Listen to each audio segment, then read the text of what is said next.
வியாழக்கிழமை எங்கள் ஊரில் சந்தைங்க. சரி ஹஸ்பண்ட் நேரமே ஆஃபீஸ்லேருந்து வந்துருங்கன்னு சொன்னேன். சரினாரு. அப்புறம் சாயந்தரம் கூப்பிட்டு பார்த்தா கறவைக்கே வர முடியாதுன்னு சொல்லிட்டாருங்க. அப்புறம் என்ன பண்ணுறது, காலேஜ்லேருந்து கொழுந்தியா வந்தோடனே கொழுந்தியாவை கூட்டிகிட்டு சந்தைக்கு போயாச்சுங்க. வீட்டில் கிளம்பும் போதே 6:30க்கு மேலே ஆயிடுச்சுங்க. சந்தையில் போய் பார்த்தா ஒரே கூட்டம். 2 பேருமே பிள்ளைக்கு போகிறது நேரமே வந்துருங்கன்னு வீட்டில் சொல்லி தான் விட்டாங்க. இங்கே நேரமே வர மாதிரியாங்க இருக்குது. தேடி பிடிச்சி நல்ல காய்களாக தேவையானதெல்லாம் வாங்கியாச்சு.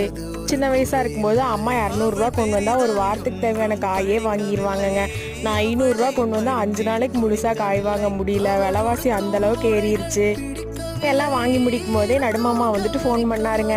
சரி அப்படின்னு சொல்லிட்டு போனோம் அப்படின்னு ஹோட்டலில் போய் சில்லி பரோட்டாவும் கொத்து பரோட்டாவும் ஆர்டர் பண்ணியாச்சுங்க. சாப்பிட முடியாமல் அதையும் சாப்பிட்டு அப்படியே மெதுவாக வீட்டுக்கு கிளம்பி வந்தாச்சு. அம்மா வாங்கிட்டு வந்த காய்கறிகள் பூரா இதுதாங்க. எல்லாம் 20 ரூபா 40 ரூபான்னு சொன்னாங்க. அப்புறம் பார்த்தா 500 காலி ஆயிடுச்சுங்க.